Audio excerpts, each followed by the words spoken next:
Bismillahirrahmanirrahim. Al-babus sanipi padilatil la ilaha illallah. Bab kadua ngauningakeun padilah maca la ilaha illallah.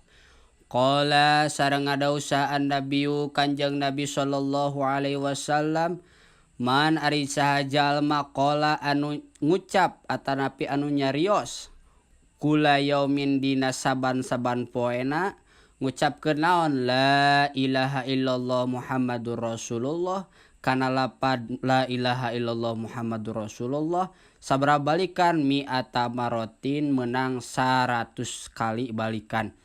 Naon buruhanana? Jaa maka bakal datang eta jalma yaumal kiamati engke di yaumil kiamah, wa wajhuhu bari nararaina eta jalma kal badri saperti cahayana bulan tanggal 14. Masya Allah.